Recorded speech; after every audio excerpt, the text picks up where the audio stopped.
ድንግል ማርያም ተመሊኡ ልበይ ፍቅሪ ድንግል ማርያም ተመሊኡ ልበይ ሞት አይርእኔ ብሩህ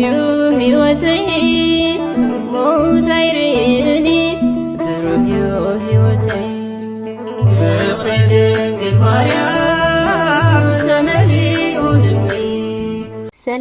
ሰላም ደቂ ዓበይቲ ከመይ ኣለኹም ድሕና ዲኹም? ኣነ ሰላም ያምላኽ መስገን ካብ ሰላም ዘለኹ ወሰላም ክትኾን ለይ በዓልቲ ምሉ ተስፋየ ብምቕፃል ነዛ ቻናል እዚኣ ሓደሽቲ ዝኾንኩም ላይክ ሳብስክራይብ እናገበርኩም ቤተሰብ ኩኑ ናይ ወትሪ ተኸታተልቲ ክትኾኑ ደሞ እዛ ናይ ደወል ምልክት ትውቅዕዋ ማለት እዩ ኣብኡ ክመፃኩም ይብላዕሊ ማለት እዩ ነባራት ዝኾንኩም ደሞ ከምቲ ልሙድ ሃናፂ ዝኾነ ሓሳባትኩምን ምትውዓኹምን ኣይፈለየልና በልክ ደቂ ዓበይቲ بلاك جمرو واخم ناو لما عند حزالكم أتأذى دما الرأي إذا يكون زولي بزيادة عندك أنا استحواتي يتأكمي وهالتي قامتي لك عن خلاتنا يتأكمي زي تأكم مالتها خنونيو ناو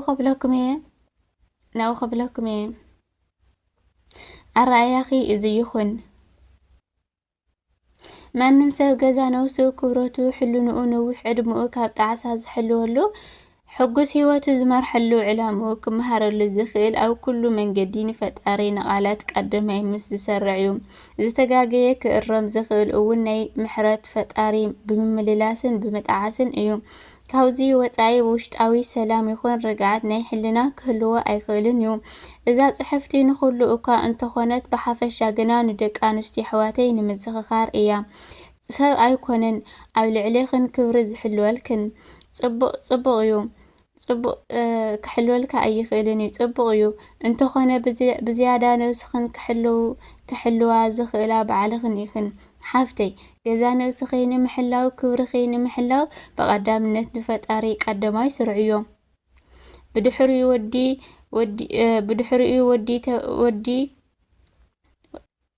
ودي تبعتها جيزاو سمعت ديو ولا نحق أن يفري كم زدليكي أستوعلي كورخي تحلوي بعلخ يخيم بقدام بقالاتن بمنجبتان زتا وعكي أكبيت عساقي تود كدما تتنكريم لعلي قالات زنجوجو قال فتارينا جزانو سخي منجي مرجعوني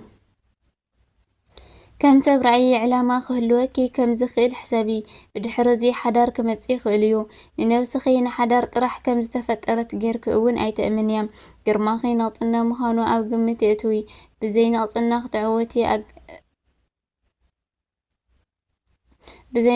خطعوتي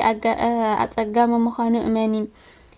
اماني بحافشا حقنيا فقري زلوو زي ولي بحرو ازيو زي حقنيا افكاري ናይ ረብሓ ወዲ ወይ ድማ ስምዒት ፍቅሪ ዘለዎ ዘየኽብረኪ ንፀታዊ ርክብ ክደፋፍአኪ እዩ ሓቀኛ ኣፍቃሪ ግን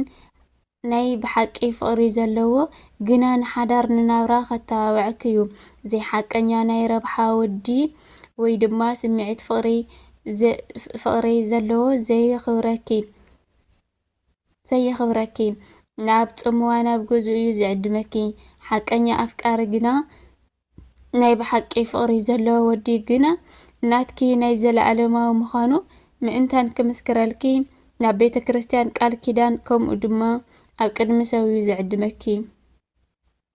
ዘይ ሓቀኛ ናይ ረብሓ ወዲ ወይ ድማ ስምዒት ፍቅሪ ዘለዎ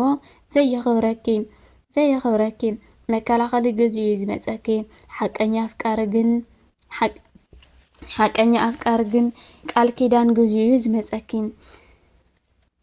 حقنيان كوري زلوا ودي كل جزم كاكفو حسب كحلوك يو زي مالت حماق نخت جوري زي خنا صبق نخت جوري رأي حلمي زلوا سب نخت خوني كحجزك يو سلازي جزان سخي بزيادات حلوي بعلق إخيم ترجم قال كيدان زردو طرح أفري كبرت علوم فقري بمقر قالات أي خونن فقري እግዚአብሔር እዩ እግዚአብሔር ፍቅሪ እንተ ኮይኑ ድማ ፍቅሪ ተኣዛዝነት እዩ ተኣዛዝነት ፍቅሪ እንተ ኮይኑ ድማ ፍቅሪ ሓቅን ግብርን እዩ እቲ እቲ ብጻይ ክፉእ ገይርዎ ንብጻዩ ክፉእ እቲ ብጻዩ ክፉእ ገይርዎ ንብጻዩ ብኽፉእ ክምልስ ፍቕሪ የብሉን ዝምልስ ፍቕሪ የብሉን ከመይ ፍቕሪ ዓቃል እያ እቲ ብጻዩ ኣብ ጎደና ተደርብዩ እንከሎ ዘይርህርህሉ እሞ ዘይሕግዞ ፍቕሪ የብሉን ከመይ ፍቕሪ ለዋህ እያ እቲ ብጻዩ ጽቡቕ ነገር ብምርካብ ወይ ልዕል ብምባሉ ዘይሐጉሶ እሞ ቅድስ ቅንኡ ዘይብሉ ብቕንኢ ንኽወድቕ ዝጽዕር ፍቕሪ የብሉን ከመይ ፍቕሪ ኣይትቐንእን እያ እቲ ሃፍታም ንድኻ ሓዉ ዝንዕቕን ዘጋፍዕን ዝዕበን ፍቕሪ የብሉን ከመይሲ ፍቕሪ ኣይትዕበን እያ ኣብ ቀዳማይ ቆሮንጦስ ፍቕሪ ምዕራፍ 13 ፍቕዲ 4 ስለዚ እዩ ከዓብ ቅዱስ ጳውሎስ ናብ ሰብ ሮሜ ኣብ ዝለኣኾ መልእኽቲ ፍቕሪ ንብጻይ እኩይ ኣይትገብርን እምበኣርሲ ፍቕሪ መደምደምቲ ሓቂ እያ ዝበላ ኣብ ሮሜ ምዕራፍ 13 ፍቕዲ 10 ንረኽቦ ማለት እዩ እምበኣር ደቂ ክርስቶስ ወለደ እግዚአብሔር ከውልዱ ውሉድ እግዚአብሔር ምዃንና መጠን ከምቲ ንሱ ዘፍቅረና ገዛ ርእሱ በጃ ገይሩ ዘድሕነና ንሕና እውን ካብ ክፉእ ካብ ተንኰል ካብ ጽልኢ ካብ ቂምታ ብምርሓቕ ብፍቕሪ ክንነብር ይግበአና እና ደቂ ዓበይቲ ኣብዚ ወዲ ኣለኹ ማለት እዩ ደስ ኢላትኩም ክትኮን ተስፋ ይገብር ማለት እዩ ደስ ተዘይላትኩም ከዓ ላይክ ግብሩ ብልኩም ሕለፍ ሲልኩም ማለት እዩ ብኻሊእ ቪድዮሽ ከም ንመፀኩም ደሞ ኣነ ኣብዚ ወዲ ኣለኹ ጌጋታ ሃሊኒ ከዓኒ ኣብ ኮመንት ጻሓፉልኩም ናልክ ደቂ ዓበይቲ ብምቕጻል ብኻሊእ ቪድዮሽ ከም ንራኸብ ባይ ናበልክየ ደሓንኩንለይ ምሸት ዝኾነ ባኹም ደሞ ሰናይ ሕደሩ ማለት እዩ ቃትሪ ዝኾነ ብሩኽ መዓልቲ ይኹነልኩም ናበልክየ ከዚ ትለዓል ዘለኹም ደሞ ብስሩ ሰናይ ርፋድ ናበልናይና ማለት እዩ ብኻሊእ ቪድዮሽ ካብ ንመጽኩም ደሞ ስሰናይ ንዓኹም ፍቕሪ ድንግል ማርያም ተመሊኡ ልበይ ፍቕሪ ድንግል ማርያም ተመሊኡ ልበይ ሞት ኣይርአኔ ብሩህ ሕይወተይ ሞት ኣይርአኔ ብሩህ ሕይወተይ ፍቕሪ ድንግል ማርያም